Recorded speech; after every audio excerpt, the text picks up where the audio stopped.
Thank you. Good afternoon, everyone. Thanks for attending my virtual executive member for Commercial Strategy, Estates and Property Decision Day.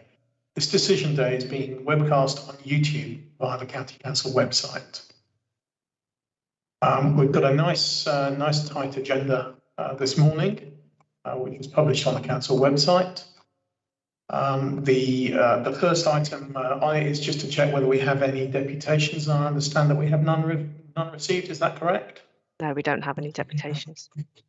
Thank you, Louise. The next item, or item one on the schedule, is first of the key decisions, which is the strategic partner spend approval. It's covered in the report, pages 3 to 12.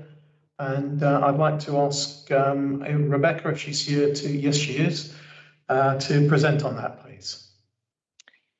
Thank you, Executive Member. This paper was taken to the Buildings, Land and Procurement Panel earlier today. It brings forward recommendations for spend approval for our new strategic partner arrangement of spend of up to 80 million over a 7-year period. There's no change to the recommendations that we briefed you on previously, or to the paper that was brought forward to the Buildings, Land and Procurement Panel. This replaces our current strategic partner arrangements with the new contract arrangement under the new Southern Construction Framework Consult arrangement.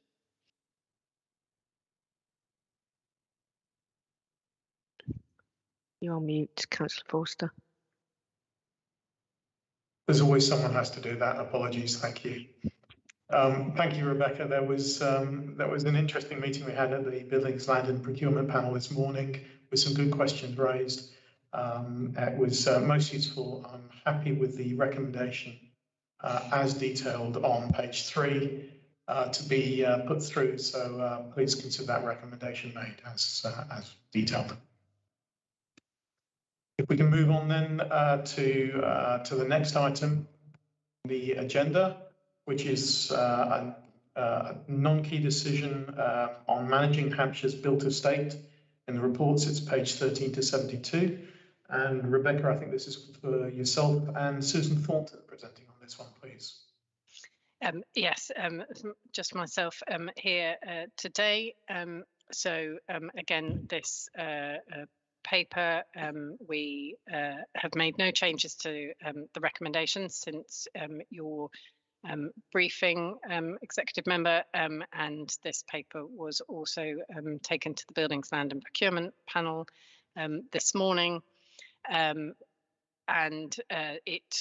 paper covers progress and an update on our repairs and maintenance programmes for the schools and the non-schools estate for 2021-22.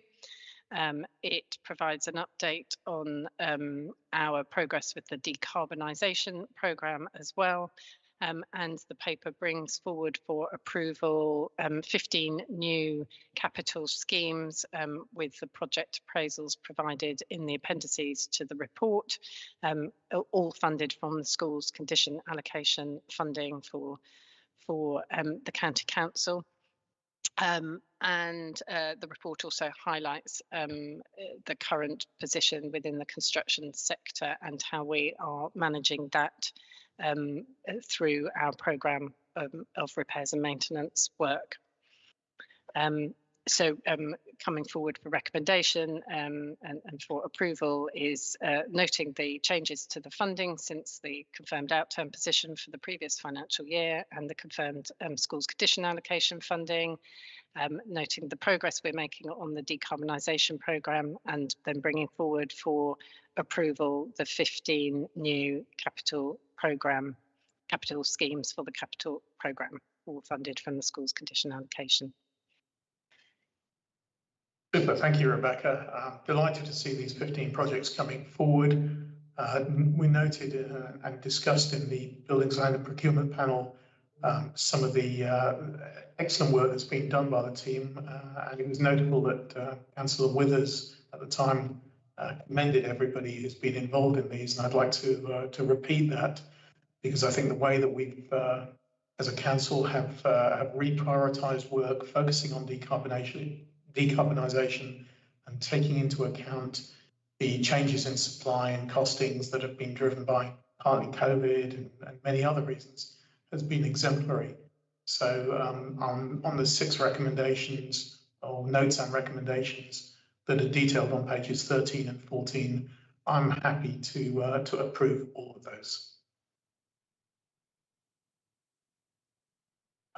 Thank you. We'll move on to the next item, which relates to the building I'm sat in at the moment, the Elizabeth II South Fire Precaution Improvements.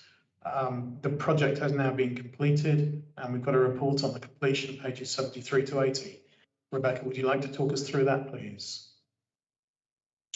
Yes, thank you. So the E2 South Fire Precautions Project was a project that was approved prior to the COVID pandemic, and in fact had just been tendered and awarded as the COVID pandemic started. The reason for bringing the paper forward is as a post-completion report because of increase to the cost of the project during the lifetime of the project, so in accordance with financial procedures. The cost increases were due to the nature of the project in a listed building and with some bespoke work, which led to an initial increase in the tender price. Then some adjustments for COVID in terms of the need for specific ways of working to manage safe ways of working during the pandemic, with the building still in partial occupation.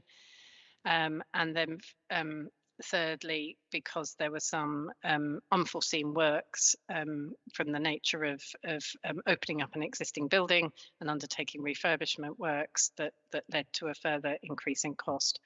All cost adjustments managed in line with the contract and with support from the cost management team and funded from the repairs and maintenance programme. The project itself delivers improved fire protection within the building for those that are in occupation, and means that we can maximise the capacity and use it flexibly as we move forward and recover from the COVID pandemic.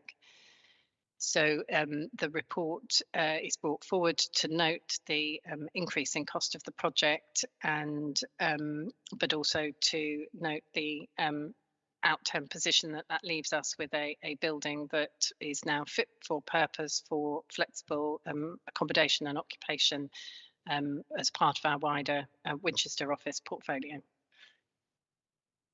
Thank you. It's jolly good to see those changes to improve safety and allow the building to be used more flexibly with more people, particularly in the higher floors of the building.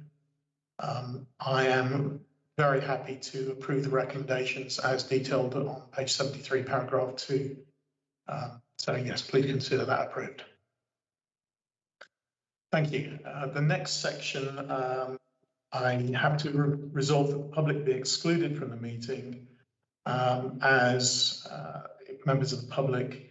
It would not comply with the relevant Local Government Act. So I would like to ask that the recording is please stopped.